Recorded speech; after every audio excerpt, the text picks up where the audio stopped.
is Visionary, a show exploring how nuclear powers your world. I'm Mary Carpenter. And I'm Jordan Houghton. Let's jump in.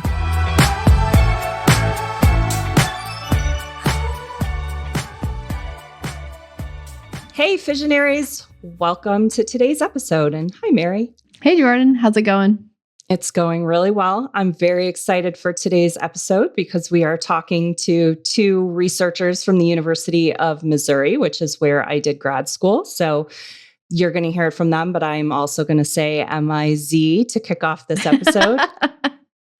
Well, I have to throw in a go dogs now, just because we talked a lot about Mizzou. So I just need a little call for the dogs here at the beginning. But they were amazing. I think that this is actually the perfect time. We haven't talked about it yet this season.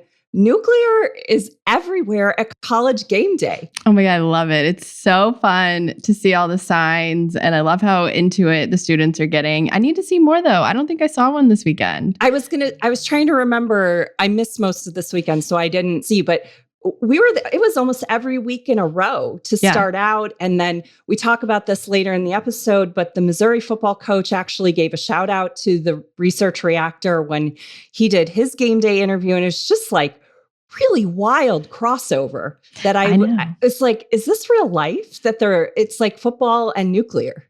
I know. I love it. I think it's been like an organized movement with a bunch of students. And it's brilliant. I mean, they get so many viewers on College Game Day every week. I mean, it's such a great place to do it. So I'm super impressed and hope that they keep moving. And if there's any students listening, if you guys need help, and like we can advertise on Visionary, like whatever school they're coming to. So just let us know. We're happy to help the cause. Yeah, you know what we need? We need Visionary signs at game day. Yes. Mm-hmm. That's what I want to see next. So college student listeners, throw up a Visionary sign for one of the future games. That would be amazing. That would make my whole day. That would make my whole season. Especially after the Bulldogs lost horribly this weekend. At least I can count on the nuclear energy students. I hope we see it. I hope we see it next season too. Like I hope it just keeps getting stronger every year. I know. They need to keep this up. So a couple weeks ago, we had an episode talking about the Isotope Project and how isotopes are being used to help with rhino conservation. This episode is great because it's going to give the basics of isotopes. And I think that's really important. We talked about nuclear medicine last season. We brought up isotopes this season. This is like a sort of 101 on isotopes. Yeah. Last season, we talked about how it's saving human lives. This season, we talked about how it's saving rhino lives. Yeah, so we just really dive in. We wanted listeners to be able to understand a little bit more how it works, where they come from. And the folks at MURR just did an incredible job explaining it in a way that's very easy to understand. And you can learn more about how it's fighting cancer in both humans and pets and all the other exciting work they're doing. So let's dive in.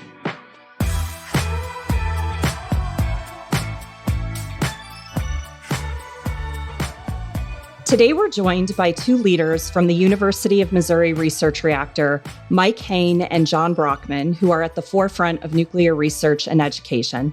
Mike is the program director for NextGen MURR and is leading the charge to build a groundbreaking 20-megawatt reactor designed to expand isotope production for innovative cancer treatments. Joining him is John Brockman, Associate Director of Research and Education at MURR, whose expertise in radioanalytical techniques has made significant contributions to fields ranging from nuclear forensics to engineering. Gentlemen, it's an honor to have you both here. Welcome. I would love for you each to start out by telling us a little bit about your background and what led to your current roles at MURR. And Mike, we can start with you. Good morning. I'll give a MIZ shout out here to start. Yeah, my background started Missouri, born and raised, and went to school here at the University of Missouri, bachelor's in mechanical engineering. And in 2006, I started my career at the Callaway Energy Center, the Westinghouse 4-loop pressurized water reactor, and really took my role in the nuclear energy field very seriously and took a lot of pride in knowing that I was providing safe, reliable, efficient electricity to our customers into the world every day. Fulfilled various roles in that area, from engineering, nuclear oversight, engineering design, projects. In 2022, when I saw the university had started a pursuit of a new reactor, there was announcements made for the University of Missouri to look at a new state-of-the-art, larger reactor to build upon the experience and the success of Mizzou, University of Missouri Research Reactor. Became interested. It's hard not to become interested in something that important going on in trauma mater. And then I had the opportunity to interview and engage in this opportunity. It's NextGen MURR is an initiative to build, like you said, a new, larger state-of-the-art research reactor to advance the life-saving, life-improving mission on the radiopharmaceutical side, as well as the initiative to perform new state-of-the-art nuclear science and technology research. And it's happening right in my backyard in the community that I live, where I raised my family. I have 3 girls, and I know what that could mean for their future and the generations to come. So my name is John Brockman, and as stated earlier, I'm the Associate Director for Research and Education at the MU Research Reactor. I grew up in Southwest Missouri, where I went to Glendale High School in Springfield, and decided to study chemistry at Truman State University. And like most chemistry majors, during school, I did not run across a radiochemistry class or have the opportunity to take one. But towards the end of my senior year, I read Richard Rhodes' Making of the Atomic Bomb, and that was quite a book, and it really made me passionate about trying to find a way to plug into radiochemistry, at the graduate level. And so it turns out that the University of Missouri had one of the largest radiochemistry programs in the country, anchored by the MU Research Reactor, and I picked a radioanalytical chemist to mentor with, and was off and running. So I actually started as a postdoc at the reactor, working for a nuclear engineer after I got a radiochemistry degree. And from 2006 to 2008, I had the opportunity to learn MCNP, which is a code that you normally only see nuclear engineers run, and use that to design and build a new neutron beamline for boron neutron capture therapy. And then I was able to talk myself into a job here as an assistant research professor. And since then, I've sort of moved up the ranks here at the reactor. And so in my current job, I have a split appointment between the Department of Chemistry, where I teach classes in radiochemistry and I take graduate students. And then my appointment at the research reactor, I oversee the umbrella of research programs that we have here. And those actually are very multidisciplinary. So it was mentioned that I'm a radioanalytical chemist, but we also have a large radiopharmaceutical science program here that covers chemistry, biochemistry, all the way up to clinical science. And we've also had an archaeology program here, which uses the reactor to do neutron activation analysis of ancient artifacts. And they use that to do provenance studies. It's really, really fascinating work. We've also done plant biology. We've done neutron transmutation doping, so some work in electrical engineering. We've got a scientist interested in additive manufacturing, so making new parts for the next generation of small modular reactors, and then we will test them to see how they behave in radiation fields. We have groups working in material science and nuclear forensics. The list goes on and on. So it's a really exciting place to be. This is very cool. Thank you both for joining us. We clearly have a lot to talk about. So I want to start with, how did the vision for NextGen MURR come about, and what are the goals that you're trying to achieve with this project? Just kind of put in perspective, the University of Missouri Research Reactor MURR is the sole producer of 4 radioisotopes in the United States. And to think about state-of-the-art 1966 reactor technology, is the sole producer of, radioisotopes that are, treating and diagnosing cancer every single day. Kind of gives you some pause when you think about the fragility of the supply chain, especially domestically in the United States, as well as, what it takes to keep a 1966 reactor at peak reliability. Now, MURR is an amazing facility, operates 6.5 days a week. So we're able to operate 52 weeks a year and produce those short-lived radio isotopes that are used to treat and diagnose cancer. That makes us very unique, largest, reactor, university operated reactor in the United States. But when you kind of think about the fragility of that supply chain, the security of supply, and then the expansion of radioisotopes, and the ability to treat cancer and the clinical trials that are on the horizon. We think we're at the precipice of something very important. So we saw the need to expand because MURR is essentially nearing capacity in our ability to treat and diagnose cancer patients. Essentially, we have a flux trap that's 36 inches, but the peak flux position is no longer than your forearm. Keep that in perspective. So state-of-the-art 1966 technology, the length of your forearm is our peak flux positions where we're creating those radiopharmaceuticals, and we needed to expand that. So when you think about that, we have the ability to more than triple our radioisotope production capability, impact more lives. And there's also an opportunity to bring not just the radiopharmaceutical and the cancer fighting ability, but as John highlighted, we're doing some pretty amazing things on the research side. So NextGen MURR, we also envision state-of-the-art neutron scattering potential. We want to pursue a guide hall, which will allow us to have 15 to 20 state-of-the-art instruments where we can do awesome, amazing neutron scattering instrument technology and really take, as John highlighted, we want to support energy storage. We want to support new advanced materials research. We want to do new research, not just on the radiopharmaceutical side, but also on in the nuclear science and technology fields.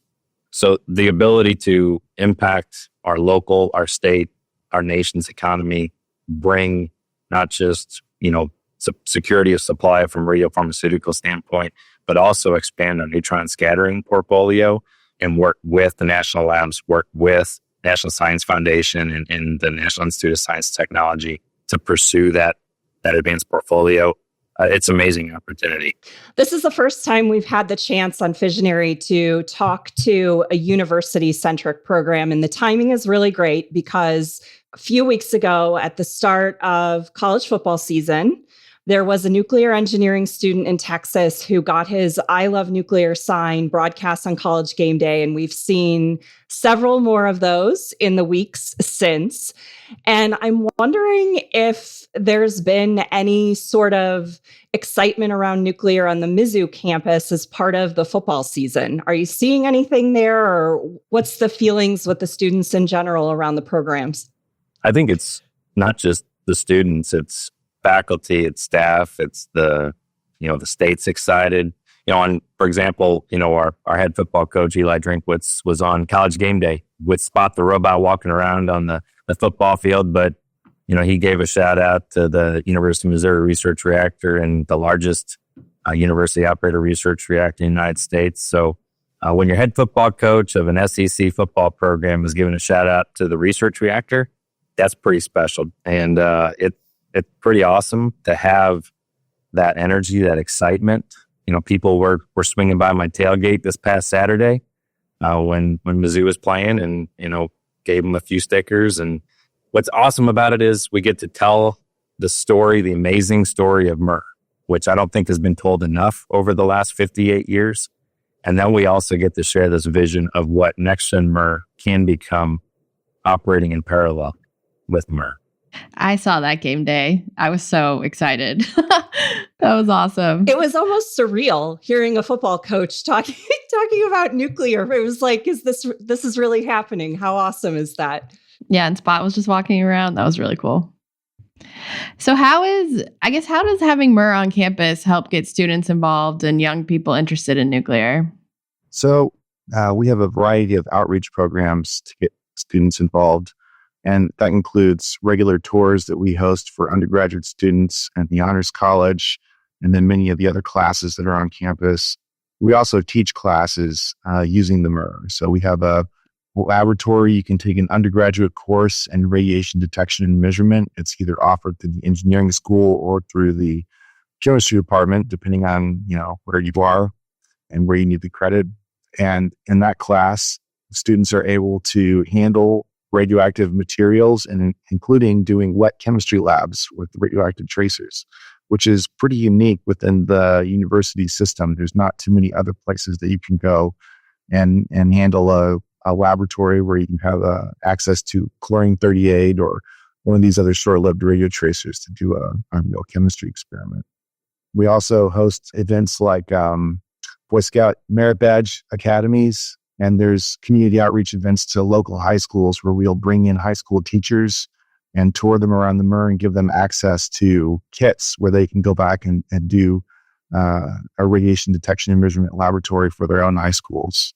I would just like to add, what's pretty awesome about MURR and the vision of NextGen MURR is we have the opportunity to connect with every single school on campus. So, obviously we've been working closely with the College of Engineering. We met with the new dean of College of Engineering, and we've been talking about what we can do to partner with them as they pursue their Center for Energy Innovation at the University of Missouri, a new state-of-the-art facility looking at, energy, including nuclear energy pursuits. We've been working with the College of Agricultural, Food, and Natural Resources and how we can partner with them.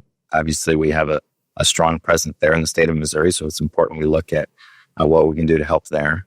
And then, one of the things that's just interesting, we have a pretty cool augmented reality, virtual reality lab. We call it the iLab, the Department of Arts and Sciences. And we're looking at how we can partner with them for augmented reality and, potential digital twin technology for NextGen MURR and how we can integrate that with MURR. But we also have, obviously, in Washington Vet School, we even have a NextGen Precision Health facility where we are looking to have that whole bench to bedside technology where we can do, everything from producing the neutrons or radioisotopes and even doing the clinotrons here all within the campus. So we're going to connect with everybody, and we're looking forward to, making sure that everybody has a part of MURR and NextGen MURR into the future. It's really cool to hear all the different age groups that you're working with. Boy Scouts, high schoolers, and even undergrads. I feel like there's a perception maybe that to get into research like this, you have to be at a graduate level. So it's really cool to hear that there's opportunities even for undergrads who might still even be figuring out what they want to do to get some hands-on research experience. Yeah, and to follow up on that, many of our laboratories will hire undergraduate students. Of course, we like to hire them as freshmen or sophomores because it takes a little bit of time to get somebody trained up as a radiation worker to work in one of these laboratories. And then, of course, we'd like to keep them the whole time.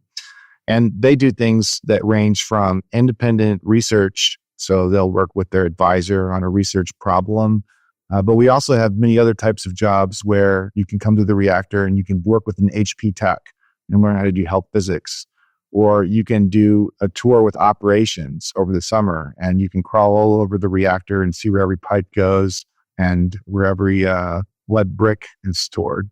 And we also have opportunities to work in analytical laboratories like my laboratory or the archaeometry laboratory, where you get trained to run a pneumatic tube system to irradiate samples, much like you would do at a bank. So, you send your check into the bank and they take your money or they give you some money back. Here, we're doing the same thing. We have a pneumatic tube system. We put a sample in. It takes about 3 or 4 seconds to get to the core of the reactor where it's irradiated for a few seconds, up to minutes, and then it comes back to the laboratory. And the students are trained to do that process and the gamma ray spectroscopy associated with a neutron activation analysis mission. And so, lots of different people from different backgrounds get to go through these laboratories. That's really cool. I want to back it up a little bit and kind of start with the basics. If you guys could just share what we're talking about. What exactly is an isotope and why is it such a critical part of medical treatment? Sure. Well, let's start by thinking about the periodic table. So we all sort of remember the periodic table, and we remember that each one of those boxes that you see on the periodic table, that's a different element.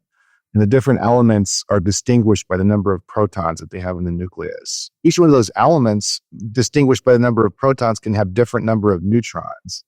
And so an isotope is an element with the same number of protons, but could have a varying number of neutrons. And one way to think about this, and I like to do this sometime for the alumni, I'll show up and I'll have apples.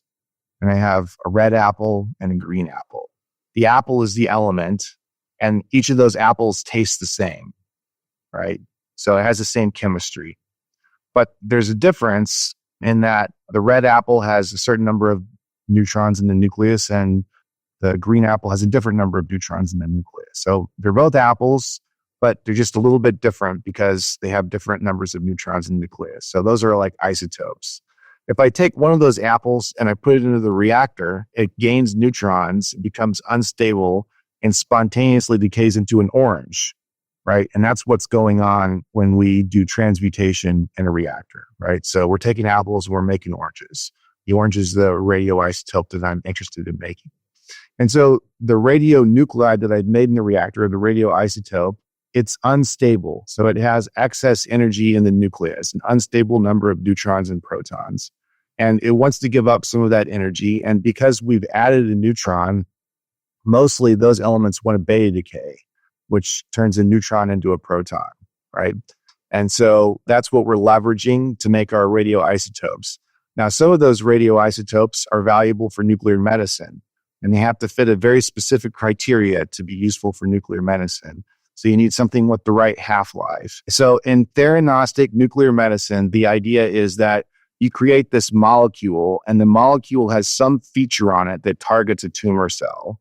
Okay, so that could be on the molecule, it could be a peptide, it could be antibody, it could be a small molecule, right? There's some chemistry or biochemistry going on where it's like a key that fits into a lock on a cancer cell and sticks there, okay? And then we have on the other side of that key, there's a molecule we call a linker, and it's just like a chain. You can think about it as a chain. And its job is to hold radioisotope on the other side of that biological molecule, that key that goes into the cancer cell. And so that radioisotope can either be tuned to do diagnosis. So in that case, we want an isotope that decays by positron emission, right? And so you can use a PET camera in order to measure where the molecule went in the body. Or you could use it to deliver a killing dose of radiation. And in that case, you either want a beta particle that has a beta emitter that has high energy betas, or you want an alpha emitter, or you want something a little bit more esoteric like an Auger emitter. And so for a beta emitting isotope that you're going to use for therapy, you want something with like a couple of day up to maybe 7-day half-life, and it needs to have a beta that's relatively high energy, so something into at least 100 keV up to maybe a 1 MeV beta particle, which is a high energy electron coming out of the nucleus. And then those beta particles, as they move through tissue, they give up their energy through interaction, mostly with water. And so there's lots of water in your body, right? It's in your cells, it's all over. And so as it's interacting with water, it's creating radicals and peroxides and all different kinds of reactive oxygen species. And those reactive oxygen species then flood the cell, interact with the DNA, and ultimately cause cell death. So that's what's going on in the diagnostic part. And so what makes theranostics really, really valuable is that it's precision-based therapy, and that the physician knows that if they send in the molecule that's labeled with the diagnostic isotope and it lights up where the cancer cells are in the body, then they know that it's going to work when they deliver the therapeutic isotope, because the therapeutic isotope is going to go the exact same place as where the diagnostic isotope went, and it's going to deliver cell-killing radiation. And that's what these new radioligand therapy drugs are based on. And what MURR does, Mike mentioned that MURR has this flux trap. That flux trap, what he's talking about is the University of Missouri Research Reactor is unique amongst research reactors in its design. So a lot of designs for these reactors are TRIGA designs, which is the old General Atomics design. And it's a grid style reactor where you have fuel elements arranged in a grid and you have openings between those fuel elements. The MURR reactor actually looks like one loop of the advanced test reactor. So it's an annular core. The fuel is like a hollowed out donut that's stretched out on one axis. And there's a space in the middle of that donut or around the fuel, and we call that the flux trap. And that's where the neutron intensity is the brightest. The neutron flux is the brightest there. And so that feature and the 10 megawatt power makes the University of Missouri Research Reactor unique in its capability of doing this on a routine basis. And so what we do is we make these 4 medical radioisotopes. They are iodine-131 for thyroid cancer, Y90 for a treatment called Therasphere, which is for liver cancer, iridium-192 seeds, which are for brachytherapy, and they're used in many diseases, prostate cancer being one of them, and then lutetium-177, which is made by irradiation of ytterbium-176.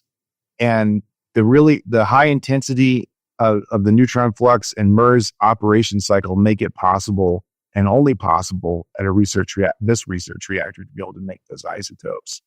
And so, we were involved early in the development of lutetium-177, actually 15 years ago, with AAA, which was bought by Novartis, and provided that radioisotope for clinical trials, and have since gone on to now support those 2 drugs that are being made through routine production of an active pharmaceutical ingredient. And so that also makes them more unique in that there is no other research reactor actually making active pharmaceutical ingredients.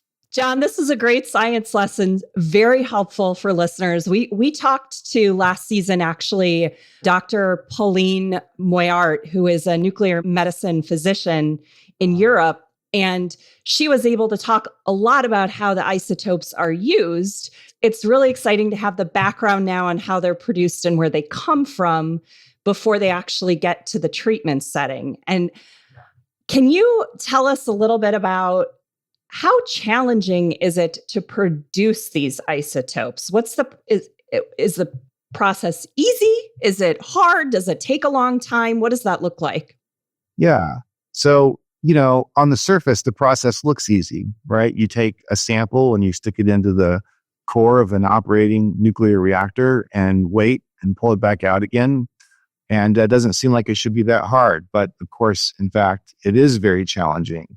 And the reason it's challenging is because we're doing this in volume, and we're doing it under FDA guidelines, and we're doing it under NRC guidelines, and we ship them with guidelines from the Department of Transportation.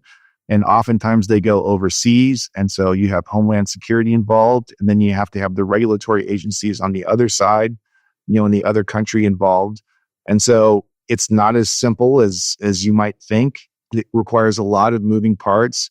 And actually, some of our core strengths are things that you may not really think about when you think about a research reactor. The reactor is operated 6.5 days a week. The operations crew is here 7 days a week, 24 hours a day. And so, there's always somebody on shift.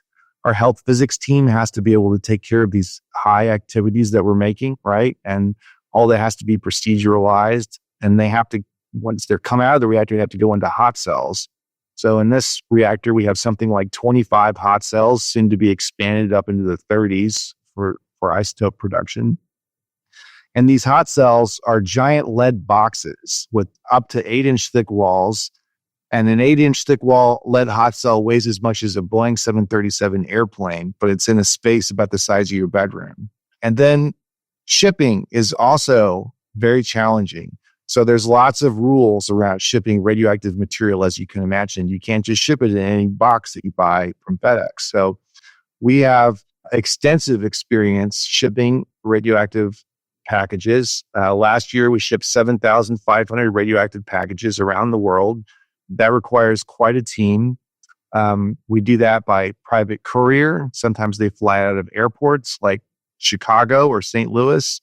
We do that with FedEx, and there's all kinds of other options as well. And, one challenging antidote is that an airplane pilot, so you may need to fly this isotopes to Europe for a treatment or a research project that they're going to do over there. Every airplane pilot has control over their airplane, and they may decide, today, I don't want to ship a radioactive package on my airplane. And so we have specialists in logistics who are on the phone constantly working on all of these samples, making sure that, if Pilot Smith won't take the radioactive sample, maybe we'll get it on the, Pilot Jones's airplane, in a couple of hours. There's lots of logistics work going on. And then the actual process of making the active pharmaceutical ingredient requires a large team. It's production radiochemists, but it's also a robust quality assurance and quality control team working together under FDA guidelines, which are audited to produce a radiopharmaceutical that's safe for humans to consume as part of a drug therapy. So the total number of people that we have to do all of these things here is approaching 300 FTE. So it's quite a busy place. And I don't want to minimize the student impact. There's students that plug into all of these different areas under internship programs.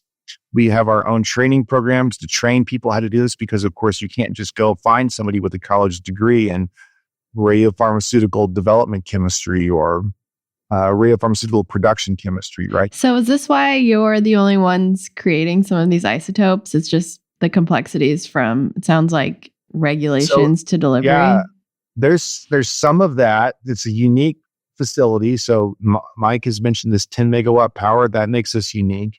Our operating schedule makes us unique. We're the only reactor in the world, test reactor, research reactor, power reactor that operates 6.5 days a week, 52 weeks a year. We turn it off every 7 years for 2 to 3 weeks to replace the beryllium reflector in this reactor.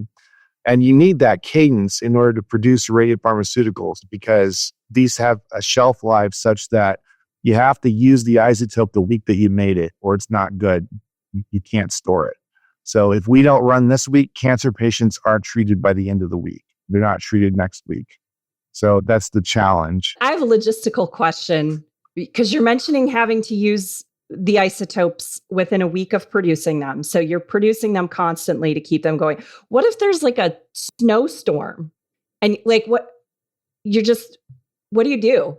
Yeah. So we are part of a group of reactors that include several in Europe, and there's some reactor support going on. So if the reactor in Europe closes, like BR2, unexpectedly, or they can't make a shipment, another reactor will try and pick up some of that slack.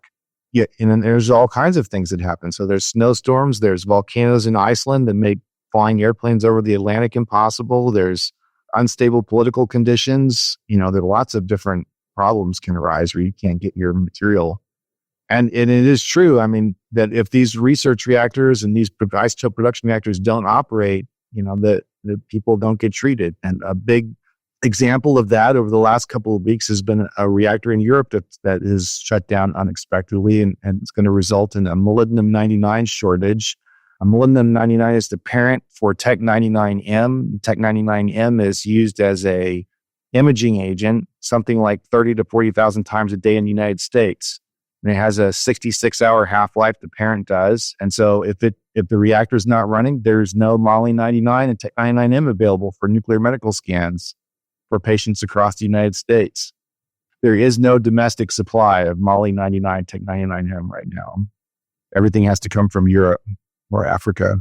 Yeah, so just to kind of build on that, like a couple weeks ago, we were at the European Association of Nuclear Medicine, a reactor in mid-Missouri, attending a conference in Hamburg, Germany. Why would we be there? Well, we got the opportunity to talk to those other reactors. And what's so important is we all recognize the impact to the patient in the end. We're all producing, like we like to use the analogy, we're producing ice cubes. And those ice cubes, have to, they melt, just like the radioisotope decays. And it has to be the right size when it goes into the patient to deliver the right dose. And so it's a time element that we all have to work together. That supply chain is fragile. And it is weak, and it's even more fragile domestically, knowing that we're the sole producer of those 4 radioisotopes that John highlighted. It's critical that we look to the future and expand that capability. And that's why we've been looking at NextGen MURR. And then instead of trying to retrofit a 1966 reactor to do the amazing things that it's doing, as John highlighted, we get to start from scratch. We start with the greenfield. What's the timeline for NextGen MURR? So right now, the timeline is approximately 8 to 10 years to become operational, but there's a number of huge milestones that we have to go through. So right now, we're working through a negotiation process with a partner that would include a experienced reactor designer, architect engineering firm with extensive large project experience, as well as a regulatory licensing specialist. And we hope in the near term be able to finalize that negotiation, announce to the world who that partner is going to be, that we will pursue an initial phase where we'll, kind of finalize that scope, finalize the vision for the NextGen MURR ecosystem. And, we envision, approximately 2 years to be able to build out our conceptual design, build out our preliminary safety analysis report and a construction permit application, and then submit to the regulator. So we're in our infancy in that initiative, but 2 or so years, submit to the regulator. Then we'll be subject to the quality of our submittal and the regulatory review, which we're excited. And then, at the end of that, 4 or so year time frame from conceptual design and scoping and the regulatory and licensing process, then we envision breaking ground. And then 8 to 10 years, we're part of this critical domestic supply chain and the overall world supply chain for radioisotope production, as well as expanding that nuclear science and technology portfolio that we're excited to bring to the world. Well, clearly you're doing important work, so this expansion is exciting. John, I want to go back to something you mentioned about how these treatments are kind of end of treatment protocols, and you're looking at moving it maybe ahead of things like chemo, which we know are difficult treatments to go through. How does this differ from something like chemo on the body? Diagnostic treatments are, for the most part, much less, I don't know if the right word is toxic, challenging for people. They tend to have low side effects compared to chemotherapy agents. They're well tolerated, is language that you often see used. And moving them up in the treatment cycle is important because we ultimately hope it will give a better outcome for the patient. So by the time that you get towards you failed multiple cycles of chemotherapy and you're progressed onto this radiotherapy, the cancer that you have is likely metastatic and likely heterogeneous, and that it's many different kinds of tumor cells, not just one. And so moving it forward, moving these radiotherapy treatments forward in the treatment could have better efficacy because the targeting that you've designed is for one particular type of tumor marker. And so if your tumor is heterogeneous and has multiple different kinds of cells, you may not be able to target all of the cells from that particular type of cancer.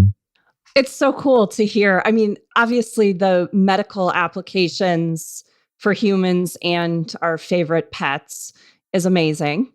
But I love that it's going to open doors for other types of research as well. So I'm just speaking this aloud.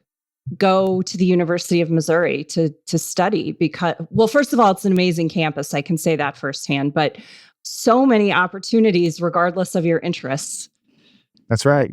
And take intro to radiochemistry. I'd be happy to teach.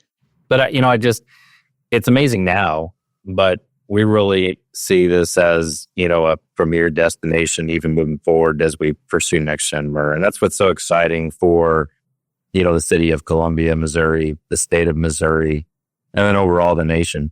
What we're building here is we plan on being, the center for radioisotope production, nuclear science and technology research in the Western Hemisphere. We think we can, build upon all that awesome workforce experience, that specialized research that's been done for decades at MURR, and then take all those lessons learned and apply them to NextGen MURR. So we talked a lot about medical. I know somebody mentioned earlier carbon dating artifacts. I mean, there seems like so many things you guys are working on. What are some new applications you guys are thinking of with NextGen MURR? So I think the synergy around the radiopharmaceutical space is our number one priority here. And so that looks like a reactor that's integrated into a research ecosystem that's capable of taking the isotopes that we make there and going all the way through discovery phase into clinical science phase. And I think that's probably multiple buildings, that would be synthetic laboratory space up to clinical trial space. And we're very excited to work on the next generation of theranostic isotopes and treatments. And then I think the opportunity for neutron scattering is very broad. So in this country, there are really two places you can go to do significant neutron scattering. One is at NIST, which is the National Institute of Science and Technology Center in Bethesda, Maryland. And there they have a guide hall next to their reactor that has something like 30 instruments. It's a user facility, so people from all over the world come to use it. And similarly, there's a facility in Oak Ridge National Laboratory, one at the high-flux isotope reactor and another at the spallation neutron source. And a unique feature of this is a university proposed system is that it's actually at a university. So these other neutron scattering facilities, they don't have a workforce education mission. Their mission is to operate these beams and make as many measurements as possible, but not necessarily to train students. And so we'll have a very unique role to play in neutron scattering in the future, and that will be the place to be able to train the next generation of scientists that will go on to these other facilities. In addition to that, we anticipate that this program will be large enough to be a national user facility. So people from all over the country will come to Columbia, Missouri to be able to make measurements on these beams and do everything from soft matter chemistry and physics to magnetic materials to imaging airplane wings to looking at new kinds of welds to looking at fuel cells, lithium-ion batteries. I mean, there's sort of an endless number of opportunities for science in these neutron scattering guide halls. Just to add, we don't necessarily know what is going to be needed or what the demand is going to be or what the research capability is going to be, 40, 60 years from now. I think about 58 years ago, we brought a reactor online that today is, impacting millions of lives in cancer, a treatment and diagnosis. I don't know that they envisioned that, 58, 60, plus years ago.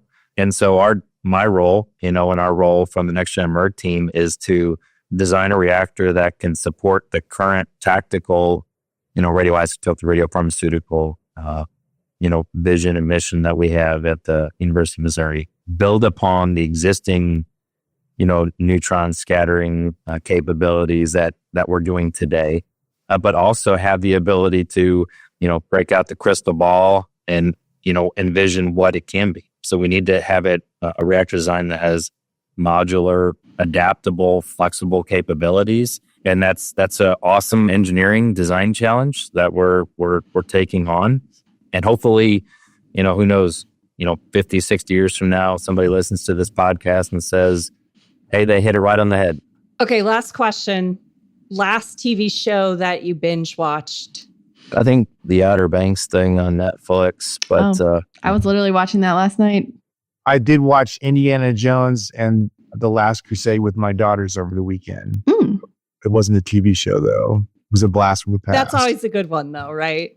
That counts. You guys were great. I was sitting here. I mean, I could have gone on with like another hour's worth of questions, digging into all of these different research applications. It's just fascinating. I know. You guys did a great job explaining things so people can actually understand it. So thank you very much. Yeah, no, thank you.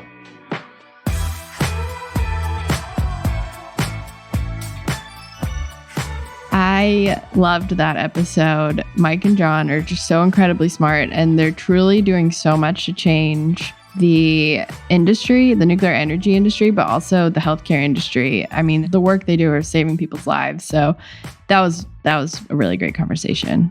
I am really mind blown about how extensive the logistics are once these isotopes are produced, making sure, it's basically a round the clock operation to make sure these isotopes get to where they need to be for patients who need treatment. And that honestly, it kind of gave me chills to know that this effort is going specifically to get these to the people who need the life-saving treatment.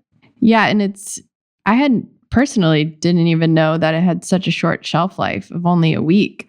So, that just adds so much more intensity to the supply chain. And I hope that they can, with NextGen MURR and all the work they're doing, continue to figure that out. But also, I'm so excited about what he was telling us about the chemo treatments and how this could possibly be an alternative that is less harmful to the body and is an easier treatment for folks going through cancer treatments. I mean, what an incredible thing that they're doing. And it's only going to get more exciting with NextGen MURR over the next decade coming online. Just really exciting, very cool to have such cutting edge facility here in the States, and really look forward to hearing more about what they're doing in the years to come. Yeah. And if listeners, if you have more questions, check it out. They're doing great work. Do a little bit more research on your own. Tell your friends. I mean, it's really, really incredible work that they're doing. So thank you to everyone at MURR for doing what you're doing. It's really amazing. Yeah, and we'll link to MURR in the show notes. So if you do want to click through, you can get directly linked up to read about more of the research that they're doing. And if you enjoyed the show, we'd love to hear from you. Support the podcast by subscribing on Apple, Spotify, or wherever you listen. And please leave us a comment and let us know your thoughts on the episode. We'll see you next time.